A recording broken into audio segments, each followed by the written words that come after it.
ჩვენ დღევანდელი დისკუსია ფოკუსირებული იქნება ირანის გარშემო განვითარებულ მოვლენებზე, რაც პირდაპირ გავლენას ახდენს გლობალურ უსაფრთხოებასა და სამხრეთ კავკასიაზე.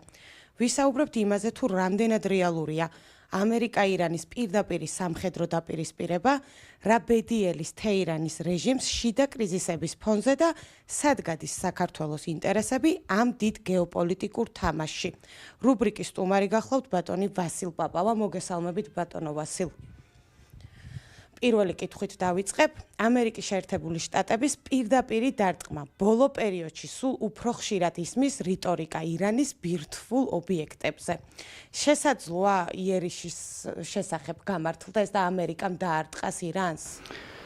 იმ პირობების გათვალისწინებით, რომ მსოფლიო უსაფრთხოების სისტემა, ის არქიტექტურა, რაც მეორე მსოფლიო ომის შემდეგ არსებობდა, მოირყა, აგერ ხედავთ ჩვენ მასშტაბურ უკრაინის კონფლიქტს, ხედავთ მსოფლიოს სხვადასხვა რეგიონებში მსოფლიო წამყვანი სახელმწიფოების მცდელობებს ახალი წესრიგის დამყარების, ძველი გავლენების აღდგენით.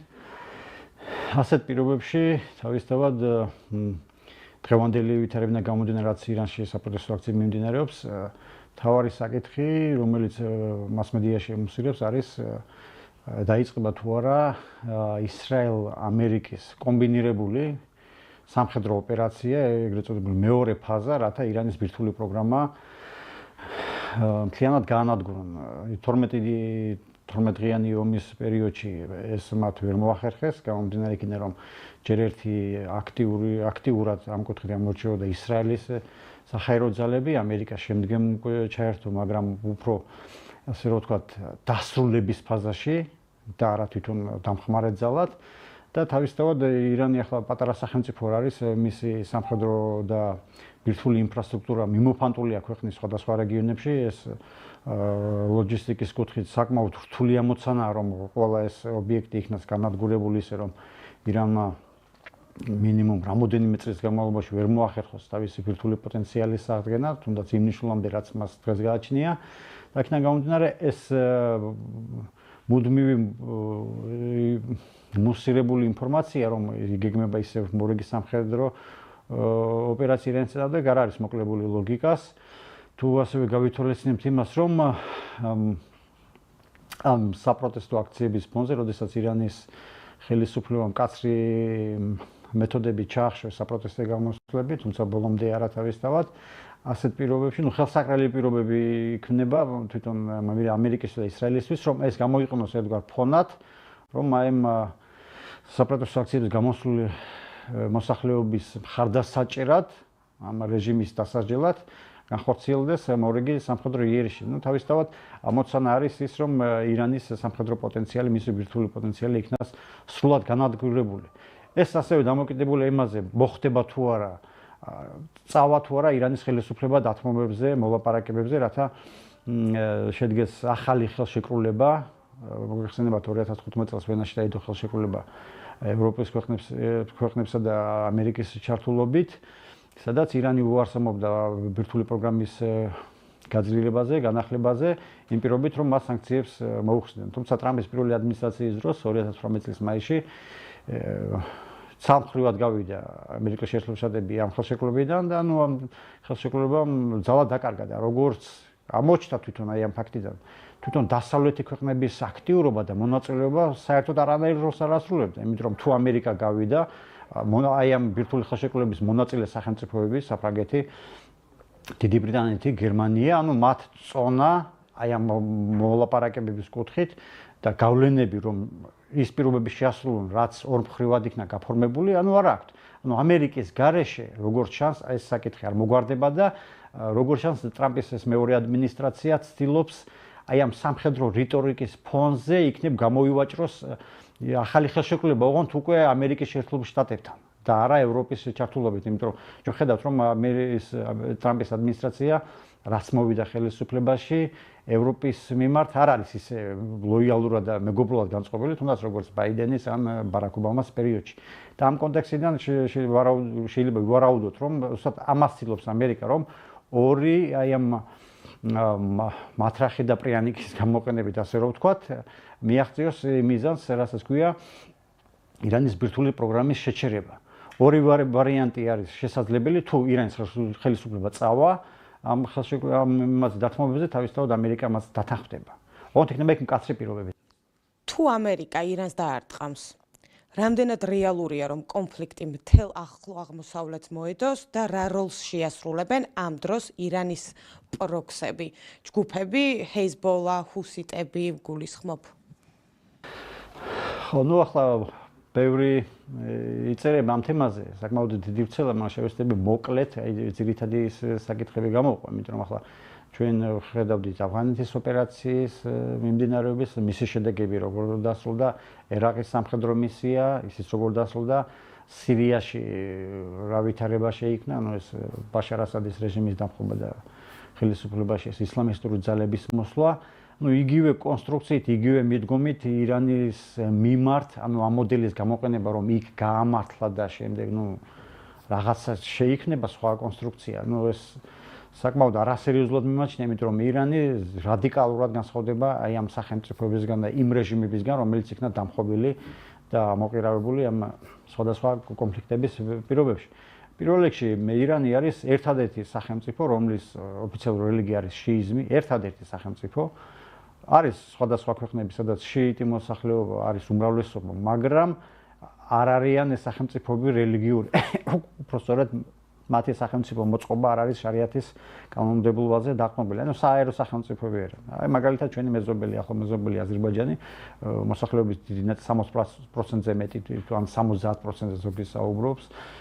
სხვადასხვა მონაცემებია, შიიტები არა. თუმცა მათ არანაირი ასეთი უკაცრავად რადიკალურის არ აქვთ. აი თეოკრატიული მიდრეკილებები საერო რეჟიმის მომხრეები არიან, შეიძლება ითქვას ერთგვარი გადმონაშთი, ასე უხეშად რო ვთქვა, საბჭოთა კავშირის მემკვიდრეობით, საბჭოთა კავშირი ახლა არ იყო ეს რელიგიური სახელმწიფო და ეს მოდევს ზუსტად აი ამ ახლომდებარე რეგიონებს, რომ აი ეს მოდელი, ირანის მოდელი თეოკრატიული მათთვის არის მიუღებელი. ამიტომ ირანის ეს სახელმწიფო მოწყობა, რომელსაც მართავენ სასულიერო პირები, ეს საკმაოდ განასხვავებს მას სხვა რეჟიმებისგან. ანუ როცა საუბრობთ ირანის რეჟიმზე, მაშინ უნდა დავაკონკრეტოთ ვიზია საუბარი 10 კაცი, 20 კაცი, 100 კაცი. ბაშარ ასადის შემთხვევაში შეიძლებოდა ეს ითქვას, რომ ბაშარ ასადი ეს გენერლები, ალავიტი გენერლები და მოსახლეობის 10-12% ალავიტები, ვინც მას ხარს უჭერდა. მორჩა დამთავრდა, აქ ყველაფერი გასაგებია, მაგრამ ირანის შემთხვევაში ირანის რეჟიმი ვინ არის? ალი ხამენეი არ არის ირანის რეჟიმი. ალი ხამენეის წასვლა, ახლა ასაკიდან გამომდინარე ან სხვა მიზეზების გამო, ეს არ შეცვლის იმ ვითარებას, რომ ირანში არის ის მოწყობა, რაც 79 წელს დამკვიდრა. ირანს მართავენ სასულიერო პირები. ანუ ეს არის რელიგიური ინსტიტუცია. ანუ ეს ქვეყანას მართავენ მეჩეთები, ასე რომ გამოვცეთ მარტივად გასაგებად. ანუ მაშინ მეჩეთები უნდა დაინგრეს. ანუ ესე იგი მუსლიმურ სახელმწიფოში უნდა მოხდეს, თუ ამ საპროტესტო აქციებს გავითვალისწინებთ მათ მოთხოვნებს, უნდა მოხდეს ანტირელიგიური რევოლუცია, რა დავარქოთ, ხო? აჯანყება ანტირელიგიური. ეს საკმაოდ რთულია, იმიტომ რომ მსგავსი პრეცედენტი არსად არ მომხდარა, მაშინ დგება საკითხი, რას უპირებ იმ სასულიერო პირებს, ვინც ქვეყანას მართავს, პირდაპირ მართავს, რასაც ქვია. მათ გარეშე არაფერი არ წყდება, არც ეკონომიკაში, არც საშინაო და საგარეო პოლიტიკაში, განათლების სფერო მთლიანად მათ დაქვემდებარებაშია, სასამართლო სისტემა მათ დაქვემდებარებაში, ანუ სამართლობა. მათი მთლიანად ირანის სახელმწიფო აგებული არის ზუსტად ამ მეჩეთების ირგვლივ. თავისი მრავალმილიარდიანი ფონდებით, სიხატაკის ქვეშ მცხოვრებ მოსახლეობის აქტიური მხარდაჭერით, რაც მათ მნიშვნელოვან ბაზას უქმნის და თვითონ ეს ბოლოდროინდელი აქციები, კონტრაქციები ამ საპროტესტო აქციების ფონზე, იმასაც მეტყველებს, რომ ამ რეჟიმს გააჩნია საკმაოდ დიდი სოციალური ბაზა და ასე მარტივად ამ რეჟიმის მოყირავება, როგორც ამას ბოლო მონაცემები, რაც ვრცელდებოდა დასავლური პრესის მეშვეობით, არასერიოზულად მიმაჩნია, ისინი არ იცნობენ ან რეგიონს, ან ცდილობენ რაღაც ახალი ისეთი მოლოდინების შექმნას, რაც რეალობას არ შეესაბამება. ამიტომ ირანის რეჟიმის დამხობა, როგორც ამას თვითონ წერენ, ხო, ამ სასულიერო პირების ხელისუფლებიდან მოცილება არის შეუძლებელი. უნდა მოხდეს მაშინ კონსენსუსის მიღწევა, რომ სასულიერო პირებში მოხდეს განხეთქილება, მათ მიერ კონტროლირებად ძალოვან უწყებებში გუშაქთა კორპუსი, ბასიჯები მოხდეს განხეთქილება, რომ ღირს თუ არა იგივე მოდელის შენარჩუნება თუ უნდა მოხდეს ტრანსფორმირება ამ სისტემის, რათა გაიხანგრძლივოს თავისი არსებობა, იმიტომ რომ არც დემონსტრანტების მხრიდან არ შეინიშნება ნაკლები სიჭარბე. ანუ ეს მატულობს, ახლა მარტო რეპრესიებით მართვა, ну ეს შეიძლება დღეს გადააგორო, მაგრამ ზეგ შეიძლება უფრო რადიკალურად დაგიბრუნდეს თან ისე, რომ უკვე იქ კომპრომისის მიღწევა შეუძლებელი იქნება მხარეებისთვის. კი ბატონო, საქართველოს უსაფრთხოებაზე რომ ვისაუბროთ, ირანზე სამხედრო იერიშის შემთხვევაში რა საფრთხის წინაშე დგება საქართველო, როგორც აშშ-ის პარტნიორი ქვეყანა რეგიონში, ხომ არ გახდება ჩვენი საჰაერო სივრცე ან ინფრასტრუქტურა დაპირისპირების ნაწილი? ჯერ ერთი საქართველო არ არის იმ კუთხით ამერიკის მოკავშირე, რომ ჩვენი ტერიტორია იქნას გამოყენებული ირანზე საჰაერო იერიშის მისატანად. ჯერ ერთი ამის ნებართვის მიმცემი არ მგონია ხელისუფლება მას დათანხმდეს, ვინც არ უნდა იყოს და არც მოსახლეობაში ექნება ამის მხარდაჭერა, იმიტომ რომ რაც არ უნდა მიუღებელი იყოს ახლომდებარე სახელმწიფოებში რეჟიმი, მათ მიმართ მსგავსი ტიპის დამოკიდებულება საკმაოდ დიდი საფრთხის შემცველია და თქვენ რო ახსენეთ რა საფრთხე ემუქრება. აი საფრთხე დაემუქრება იმ შემთხვევაში, თუ მხარე გახდები ამ შემთხვევაში. პოზიციის დაფიქსირება შეიძლება, თავისთავად ახლა დემონსტრანტების გამოსვლის სისხლის შახშობა ეს მიუღებელია ყოველასთვის და უნდა იქნას დაგმობილი, მაგრამ მონაწილეობა თვითონ დღევანდელი ირანის ხელისუფლების წინააღმდეგ ნებისმიერ ასეთი კამპანიაში, რაც მის ძალაუფლებას საფრთხეს შეუქმნის, იქნება ალბათ სამხედრო ოპერაცია, სხვა მეტი რა უნდა შეუქმნას. აქ ჩვენთან ირანის საელჩოსთან გამართული ანტირეჟიმული აქციები არაფერს საფრთხეს არ შეუქმნის, მაგრამ მე ვიძახი აქტიური მონაწილეობა, სადაზრო მონაწილეობის მიწოდება, საჰაერო სივრცეს დათმობა, ან სამხედრო ბაზების დათმობა, რომ აქ მოხდეს, აქედან მოხდეს იერიშისმიტანა. ამ შემთხვევაში თავისთავად ჩვენ გავხდებით თავისუფალი სამიზნე. შეიძლება ეს კრიზისი გადაივლის და მაგრამ ეს ლაქა დარჩება ორ სახელმწიფოს შორის ურთიერთობებში და ყოველთვის გახდება ასეთი იქნება ცუდი ფაქტორი სამომავლოდ, იმიტომ რომ შეიძლება სხვა კონფიგურაცია დაალაგდეს აღნიშნული რეჟიმის დამხობაზე მე ხო გითხარით შეუძლებელია იმ გზით, რასაც ეს დასავლური ახლა პრესა ავრცელებდა შესაძლებელია ამ რეჟიმს მხოლოდ ტრანსფორმაცია და რო არ მოხდეს ტრანსფორმაცია და ასეთ პირობებში ის არ გამართლეს მოლოდინები, რასაც ამ პრესის მეშვეობით ავრცელებენ, რომ რეჟიმი დაემხობა, ამ შემთხვევაში ჩვენ თუ თავისთავად ვიქნებით ამ კამპანიის ნაწილი, ჩვენს გავხდებით პირდაპირ სამიზნე. სხვა შემთხვევაში ჩვენ არანაირი საფრთხე ამ კუთხით არ გვემუქრება. კი ბატონო. ირანი ერთდროულად ებრძვის ეკონომიკურ სანქციებს და შიდა სამოქალაქო პროტესტს. რამდენად ძლიერია დღეს აიათოლების რეჟიმი და შეიძლება თუ არა გარედან დარტყმამ ნაცვლად რეჟიმის დამხობისა ხალხის კონსოლიდაცია გამოიწვიოს გარემტრის წინააღმდეგ. კი, ეს განასხვავებს ხათაშორის ირანელების ფსიქოლოგიას გარე საფრთხის პირობებში. ისინი რეჟიმისადმი არ არიან ისე მტრულად განწყობილი. ამიტომ რომ გარე საფრთხეში უფრო დიდ საფრთხეს ხედავენ მათიან სახელმწიფოს მიმართ, ვიდრე თვითონ ეს რეჟიმი. ხა რეჟიმის მიმართ თავისთავად პროტესტი არ შენელდება, მაგრამ როცა გარე საფრთხე გარდაუვალი ხდება, თუნდაც ამ 12 დღიანი ომის პერიოდი გავიხსენოთ, მან არ იყო არანაირი გამოსვლა ანტისამთავრობო. მიუხედავად იმისა, რომ მაშინაც იყო ანტირეჟიმული გამოსვლები. ასეთ პირობებში თავისთავად თუ ახლო წარსულის გათვალისწინებით, თუ მოხდა საგარეო ეს საჰაერო ოპერაცია, დიდი ალბათობით ახლა მოსახლეობაც არ ამგონია რომ ამას აქტიურად მიესალმოს და რაღაც სამოქალაქოები გააჩაღონ. ცდილობები იქნება, მაგრამ საკმაოდ რთულია. იმიტომ რომ დიდი გავლენები გააჩნია თვითონ აიათოლებს ქვეყნის შიგნით, რაც არ უნდა მოსაწონი იყოს, ან არა იყოს მოსაწონი ეს რეჟიმი, მათ გავლენები აქვთ. რამდენად განსაზღვრავს ირანის აგრესიულ საგარეო პოლიტიკას უმაღლესი ლიდერის ალი ხამეინის ჯანმრთელობის მდგომარეობა და ძალაუფლების გადაბარების მოლოდინი? ხო, ახლა თუ ავიღებთ ირანის პირველი უზენაესი ლიდერის, რევოლუციის მეთაურის აიათოლა ხომეინის პერიოდს, ის პერიოდი იყო გაცილებით უფრო მკაცრი და რადიკალური. დღევანდელ შედარებით დღევანდელიც არა ის დიდად მოსაწონი ახლა ხო მაინც ახლა საერო რეჟიმის მოყვარულთათვის ახლა თეოკრატიული დიქტატი დრესკოდი და პირადი ცხოვრების მითითება კანონმდებლობის დონეზე თავისთავად მიუღებელია ბევრისთვის მაგრამ თუნდაც აი ამ ფორმით რაც ახლა ეს ირანი ის დიდხანს ამ გზით ვერ გააგრძელებს მაშინ მოუწევს სრული მილიტარიზაცია და სრული იზოლაციონიზმი და ახლა საკმაოდ რთულია ირანი დიდი სახელმწიფოა და ამის გაკეთებას ვერ მოახერხებენ რაღაც პერიოდში ამან შეიძლება იმოქმედოს მაგრამ აი მომდევნო თაობები მოუწევს იმის გადასინჯვა რაც მათ მემკვიდრეებმა დატოვეს გინდა ხომეინის მემკვიდრეობა გინდა დღევანდელი ხამენეის ახლა ასაკშია შესული და ნუ ახლა ცაზე გამოჭიმული არც ერთი არ არის ხო ადრე თუ გვიან მასაც მოუწევს წასვლა და აი მემკვიდრე იქნება თუ უფრო რადიკალური ან უფრო ლიბერალური ნუ ეს ამას დროს გვიჩვენებს მაგრამ თვითონ ირანის სახელმწიფო მოდელი რომელიც ამ სასულიერო პირების ირგვლივ არის გაერთიანებული ეს უნდა გვესმოდეს რომ აი წინა არჩევნებში როდესაც საპრეზიდენტო არჩევნებში სადაც ფეზეშკიანმა გაიმარჯვა მისმა მეტოქემ მრავალმილიონიანი თუ არ ვცდები 10 მილიონზე მეტი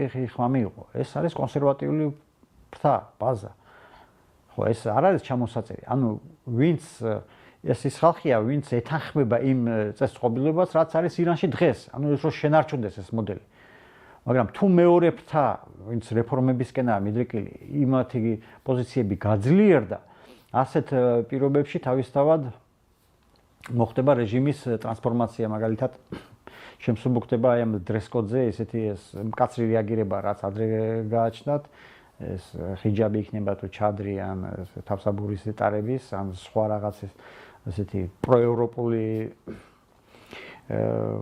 პროევროპული რეფორმების გატარება თავისთავად ასეთ ვითარებაში რაც ჩვენ დღეს ხედავთ რეჟიმი ჯერჯერობით არ იჩენს ამ ტრანსფორმირების იმას უბრალოდ რომ დავაკვირდეთ თვითონ მოვლენებს ნებისმიერი ირანის რეფორმატორული კლასი რომელიც მოდიოდა ჯერ იყო ეს მოხამედ ხათამი პრეზიდენტი ხაშემი რაფსანჯანის შემდეგ იყო ჰასან რუხანი რეფორმატორად წოდებული შემდეგ აგერ რეფორმატორად წოდებული ფეზეშკიანი კონსერვატორები არ არიან დაინტერესებული რომ რეფორმატორებმა თავიანთი ეს დღის წესრიგში გაატარონ ის რეფორმები რითაც მათ მოიპოვეს ხარდაჭერა და გაიმარჯვეს რადგან ასეთ თუ გაატარეს წარმატებული რეფორმები ანუ ესე იგი გამოდის რომ მოსახლეობა რომ კონსერვატორები ამას ვერ ახერხებდნენ და ესე იგი ღირს ფსონის დადება რეფორმატორულ ფრთაზე ანუ არ არის დაინტერესებული რომ მათი პოზიციები შესუსტება და იმ პირობებში როდესაც სასულიერო პირები ყველაფერს აკონტროლებენ მთელ ეკონომიკას და მათთან აფილირებული პირად კონტროლზე აყვანილი გუშაქთა კორპუსი არმიის საპირწონე შექმნილი სამხედრო სტრუქტურა ის მაგალითად აკონტროლებს ქვეყნის ეკონომიკის 60%-ს ხო ნუ საკმაოდ რთულია ამის დათმობა როგორ იცვლება ანაკლიის სპორტის მნიშვნელობა იმ ფონზე თუ ირანის საერთაშორისო იზოლაციაში დარჩება გახდება თუ არა ეს სპორტი დასავლეთისთვის ალტერნატიული გზა ირანის გვერდისავლით ცენტრალურ აზიასთან დასაკავშირებლად ხო აქ ბევრი წერება ამ თემაზე და სამყაროდ მნიშვნელოვანია მსგავსი პროექტები იმიტომ რომ ირანის ახლა თუ ირანში მოხდა ფართომასშტაბიანი დაპირისპირება სირიის მაგალითად რო წარმოვიდგინოთ რომ ასეთი სცენარი განვითარდეს თავისთავად ირანი ჩაკეტავს ჩრდილოეთ სამხრეთის დერეფანს,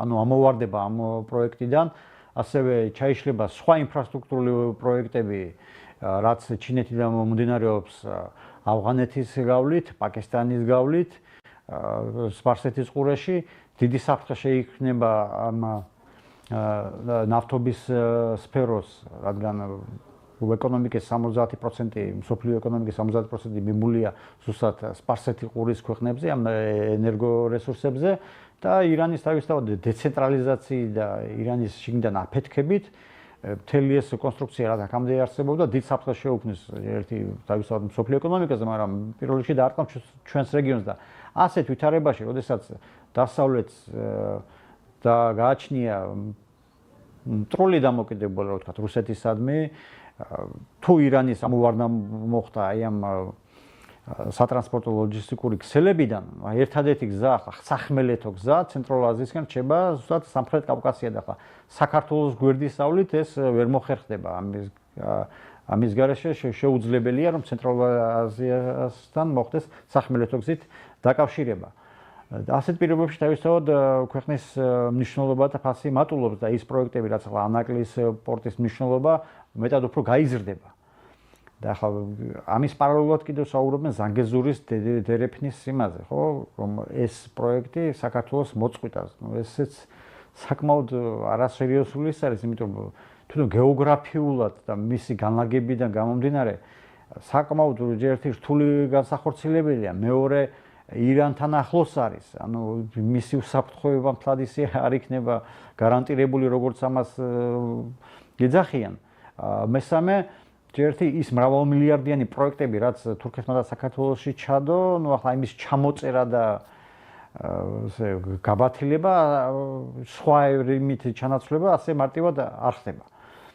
საქართველოს მრავალი წლის განმავლობაში ამ კუთხით იყო უსაფრთხო, სტაბილური, თვითონ აზერბაიჯანისა და თურქეთისათვის და ნებისმიერი მსგავსი პროექტების განხორციელება ანაკლის პორტის ჩათვლით თავისთავად უფრო დიდ ფასდამას დაადებს ჩვენს რეგიონს, კერძოდ საქართველოზე. უბრალოდ აქ რამდენად არის დაინტერესებული სხვადასხვა მოთამაშეები, ევროპას თავისი ინტერესები აქვს, ამერიკისგან განსხვავებით. ამერიკას თავისი დღის წესრიგი აქვს, თუმცა ჯერ ვერ ხედავთ, რომ სამხრეთი კავკასიის მიმართულებით ის აქტიურობს, ანუ აქტიურ ნაბიჯებს ვერ ხედავ. იყო იქ რაღაც ტრამპის გეგმა ზანგეზურის დერეფნის ირგვლივ, მაგრამ სხვა მიმართულებებით არის გადართული ახლა ამერიკა. იქ ვენესუელის საკითხი, იქით გრენლანდიის საკითხი, იქით ახლა ირანის საკითხი და ასეთ პირობებში ამდენ ფრონტზე დიდი ყურადღების მიქცევა საკმაოდ რთულია. ამიტომ აქ ცოტა ისე სიფრთხილე მართებს მთლიანად საქართველოს. კვლავ ანაკლის პროექტზე გკითხავთ. არის თუ არა ანაკლის ღრმაწყლოვანი პორტი საქართველოსთვის ბოლო შანსი, რომ ქვეყანა გახდეს ამერიკისა და ევროპის შეუცვლელი პარტნიორი და ამით დაიზღვიოს თავი რუსული ან რეგიონული ექსპანსიისგან? არა, მთლად ასე ხაზგასმით ამას ასე ვერ ვიტყვი, გადაჭრით, რომ ანაკლის პორტმა ასე უზრუნველყოს, იმიტომ მრავალი პროექტები შეიძლება მსგავსად დასახელდეს, თუმცა ყველა სხვადასხვა მიზეზების გამო ან არ შედგა, ან არ გამართა. ნაბუკოს პროექტი ისე იყო თავის დროზე წარმოაჩინებული, რომ გეგონება რაღაც ტექტონიკური ცვლილება მოხდება და მთელი ის რაღაც კონსტრუქცია შეიცვლება. ყველა დიდი სახელმწიფო აკვირდება სხვადასხვა რეგიონებში, საკონტროლო რეგიონებში რა პროცესები მიმდინარეობს. ნებისმიერი სახელმწიფოს მცდელობა, რომელიც შენ საგარეო პოლიტიკურ პარადიგმაში არ ჯდება, აი მაგალითად ირანი და სირია. საინტერესო ის მომენტი, რომ ირანი და სირიის ხელისუფლება გეგმავდნენ ხმელთაშუა ზღვის გავლით გაზის მილების გაყვანას. თავისთავად აქ რუსეთის ჩაერთვებოდა, მაგრამ ალტერნატიული გზა იყო ყატარის გაზი. ყატარი არის მსოფლიოში, მსოფლიოს სამეულში შედის გაზის მარაგებით, ეს ჯუჯა სახელმწიფოა, სამეფო და აი საუდის არაბეთის გავლით, იქ იორდანის ტერიტორიის გავლით, რომ პირდაპირ გასულიყო სირია და შემდეგ ან ხმელთაშუა ზღვით, ან თურქეთის გავლით იქით ევროპისკენ მიწოდებულიყო, მაგრამ ბაშარ ასადის ხელისუფლებამ ეს დაბლოკა და ერთ-ერთი მიზეზად ზუსტად სირიის შიგნიდან აფეთქების, იქ მომწიფებული იყო სიტუაცია თავისთავად შიგნით, მაგრამ გარედან რომ მოხდა ამის კატალიზატორის როლი შეასრულა ზუსტად აი ამ გარე ჩარევამ, იყო ერთ-ერთი ფაქტორი ეს. ამას მიაწერენ ბევრი პუბლიცისტი და მკვლევარი და ეს გეოპოლიტიკური, გეოეკონომიკური მნიშვნელობის პროექტები იქნება ეს გაზის, ნავთობის მილების დიდი ყურადღების ქვეშ არის, როგორც ჩინეთის, რუსეთის, ამერიკის, ევროპის კუთხით და თავისთავად ის მათ არ გამოეპარებათ რომელიმე სახელმწიფო თუ დააპირებს მსგავსი პროექტების განხორციელებას. ანაკლის პორტის მნიშვნელობა რამდენად მოახდენს ზუსტად აი ამ ჩვენი უსაფრთხოების გარანტირებას საკმაოდ რთული საქმეა, იმიტომ რომ მე ვერ ხედავ დიდ დაინტერესებას, ანუ რა კუთხით ვინ აქტიურობს ამ მიმართულებით, ან ინფორმაცია არის გასაიდუმლებული, ან რასაც ჩვენ გვაწვდიან, არასაკმარისია, რომ მსგავსი რაღაც დასკვნები გამოვიტანოთ. მარტო ანაგლის სპორტი არ იქნება თავისთავად და გადამჭრელი, სხვა მექანიზმებია საჭირო ეროვნული უსაფრთხოების გარანტირების.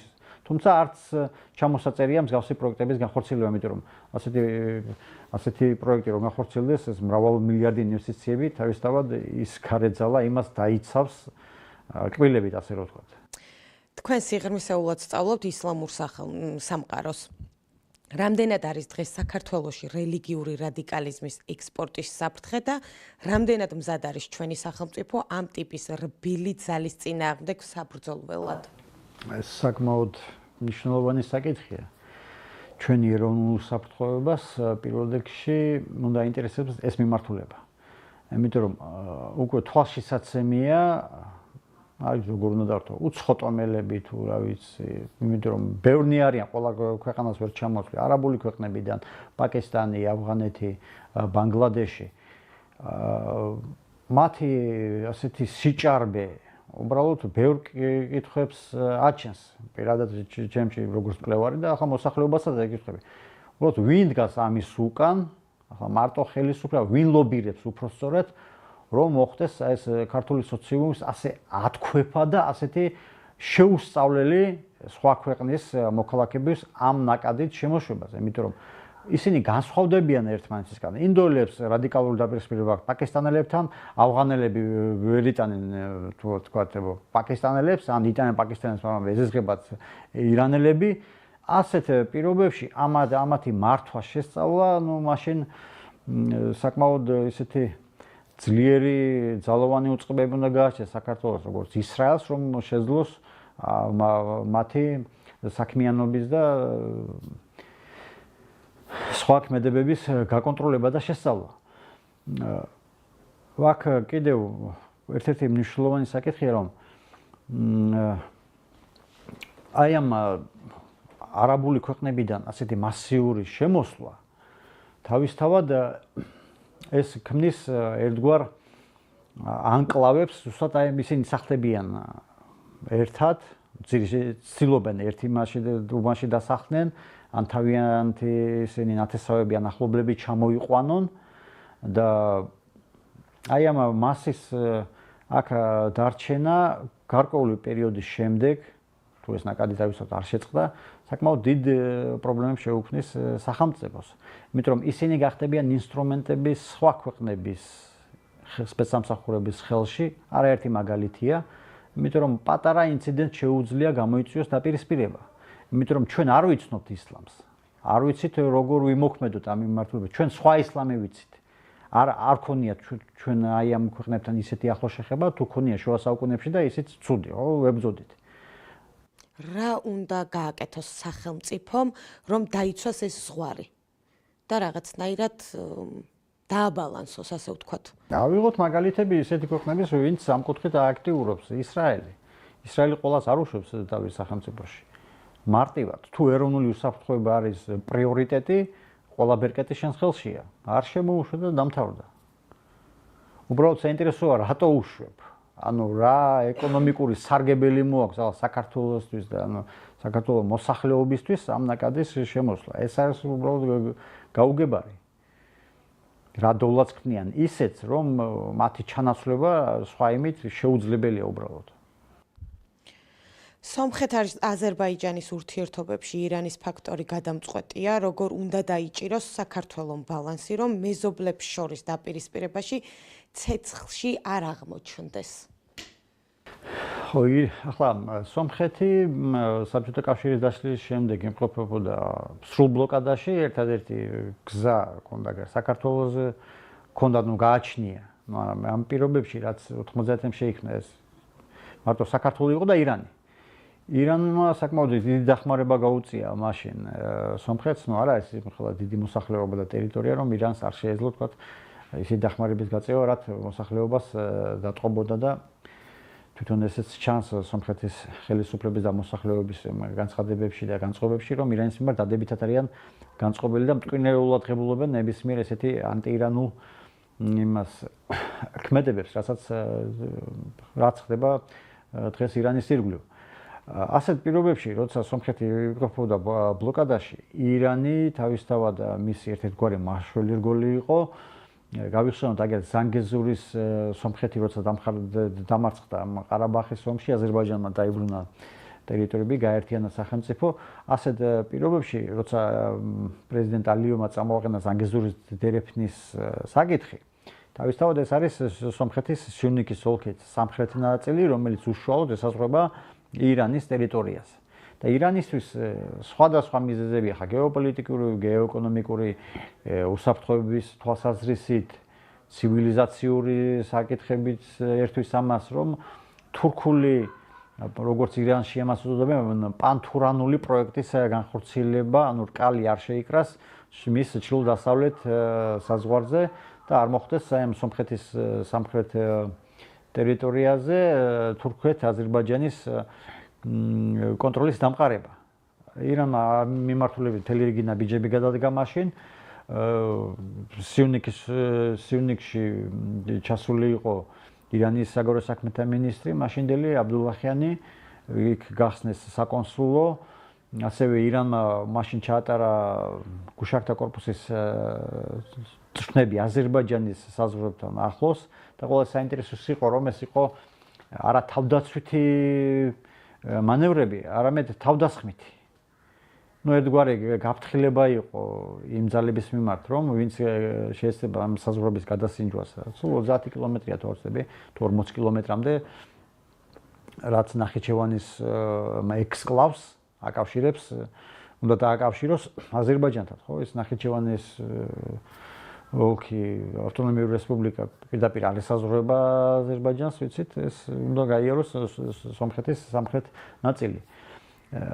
იქნა მთელი რიგი განცხადებები გაკეთებული მაშინდელი პრეზიდენტი რაისის მხრიდან, აიათოლა ხამენეის მხრიდან, რომ არსებობს წითელი ზღვარები, რომლის გადაკვეთაც შეუძლებელია და ზუსტად აქ იგულისხმებოდა, რომ საზღვრების გადასინჯვა არ უნდა მოხდარიყო რეგიონში. დღეისათვის, როდესაც ირანში ასეთი კრიზისია შექმნილი, რთული სათქმელია, რამდენად მოიცლის ირანის ზუსტად ამ მიმართულებით. შეიძლება ეს ამ კრიზისის ფონზე, რაც ირანშია, აზერბაიჯანმა და თურქეთმა ერთობლივად მოახდინონ და ამერიკის მხარდაჭერით, ჩვენ ხედავთ ამერიკაც აქტიურობდა ამ კუთხით, მხარდაჭერით მოახდინონ აი ამ დერეფნის გააჭრა თუ რა დავარქვათ, ხო, გაყვანა, ხო, გააქტიურება და ირანის ინტერესების თავისთავად არ გათვალისწინებით. რას მოიმოქმედებს ირანის ძნელი სათქმელია, მაგრამ უკვე ირანმა ბევრი დაკარგა აი ამ ბოლო 3 წელიწადში დავიწყოთ ბაშარ ასადის რეჟიმის დამხობით, ხეზბოლას მისი პროქსი ძალების ძლიერ დასუსტებით ლიბანში, ხუსიტებზე პერმანენტული იერიშის მიტანით, ასევე ჩვენ ხედავთ იქ 12 დღიანი სამხედრო ოპერაციის დროს რამდენი სამხედრო ლიდერი გაუნადგურეს. უფრო ადრე მათი ყველაზე ცნობილი გენერალი გენერალ ყასემ სულეიმანის ლიკვიდაცია ერაყში, ამერიკის მიერ განხორციელებული იერიშის შედეგად. თავისთავად ასეთ პირობებში ირანს ბევრი დასათმობი არჩევა. ამიტომ რთული სათქმელია რა გადაწყვეტილებას მიიღო, იმიტომ რომ თუ ეს პროექტი განხორციელდა ირანის გარეშე, ირანის ინტერესების გათვალისწინების გარეშე, ფაქტიურად შეიძლება ითქვას, რომ ირანსაც ჩაკეტავენ სამხრეთ კავკასიაში. მათ ისედაც არ გააჩნიათ აქ ირანელებს დიდი გავლენები, ეკონომიკური კუთხით ძალიან მცირედ არიან წარმოდგენილი, ანუ სასაცილო თანხა იქ რაღაც 60-70 მილიონ დოლარს უახდათ და ახლა ეს არაფერი არის, ემიჩკის ფულია ირანის პოტენციალთან შედარებით, ორ ქვეყნის შორის ვაჭრობა. ხო და საკმაოდ რთულია იმის პროგნოზირება, რას გააკეთებს ირანი, დაიცავს თავის ინტერესებს ამ მიმართულებით მაინც, თუ ისევ დათმობს, იმიტომ რომ სამხრეთ კავკასიაში მას უკვე ხელფეხს მოუკვეთენ. და ბოლო კითხვა, ირანში რეჟიმის მოულოდნელი კოლაფსი ან ამერიკის მიერ ირანის ნავთობის სრული ბლოკადა, რომელი უფრო დიდი, ასე ვთქვათ, შავი გედია საქართველოსთვის და რისთვის უნდა ვიყოთ ჩვენ მზად? ჩვენთვის ყველაზე ცუდი სცენარი იქნება ირანის, ასე ვთქვათ, დეფრაგმენტაცია, დაშლა იმ თვალსაზრისით, რომ განმეორდეს სირის სცენარი. ასეთ პირობებში მილიონობით ლტოლვილი, ნაკადი მოაწყდება სამხრეთ კავკასიას, სომხეთ, აზერბაიჯანს და საქართველოს სხვა კუთხით ახლა თურქეთს აქვს მაგის რესურსი თქვა რომ შეაკავოს რა ნაწილი შეუშვას სხვა მიმართულებით მე ეჭვება ახლა რომ თეირანიდან დაძრული ან თებრიზიდან დაძრული მოსახლეობა წავიდეს ავღანეთისკენ. ხო, ახლო რეგიონებისკენ გადმოვლენდა საკმაოდ რთული იქნება და იქ რა კონტინგენტიც იქნება იმ მათ რიგებში ეს ძალკე გასაფილტრია და საკითხავია. თავისთავად ძალიან დიდი საფრთხეს შემცვლელი იქნება ირანის ამ კუთხით. ჩვენთვის უფრო ხელსაყრელი იქნება ირანის ახლა პროდასალურ რეჟიმი მანდ ვერაზოს ვერ მოვა. სასულიერო პირები მართავენ და ახლა ისინი როგორ უნდა გადაეწყვნენ ახლა პროდასალურ იმაზე ჩვენთვის ძნელად წარმოსადგენია, მაგრამ უფრო პროგნოზირებადი სახელმწიფო მე აქ უკვე ვახსენე რომ თუ მოხდა ამერიკასთან ახალი ბირთვული ხელშეკრულების გაფორმება თავისთავად ეს აქ უკვე ჩადებული სქემა რომ სანქციების მოხსნა. იქ იქნება მთელი მექანიზმები რომ ირანმა ეს პირობები დაიცვას, თავისთავად მასაც სანქციებს მოუხსნიან და ამ კუთხით ახლა იქ მარტო სანქციების მოხსნა და ბირთვulis პროგრამა არ იქნება, არამედ სხვა მიმართულებითაც იქნება ჩადებული ქვეპუნქტები, ეს პირველ რიგში იქნება ეს პროქსი ძალების ახლა მთლიანად არ შეწყობს ირანი, იმიტომ რომ ირანსაც ჭირდება ბერკეტები. უფრო დაშოშმინება, შემცირება მათი აქტიურობის. დაწყნარება, რომ ეს მხარეებმა თავიანთი ინტერესები დაიცვან და გაატარონ. წავა თუ არ ამაზე ირანი მე არ ვიცი, იმიტომ რომ დღით ვითარება იცვლება, შეიძლება ხვალ უკვე ისედაც რადიკალური სიტუაცია შეიქმნას, მთელი რეგიონის სურათი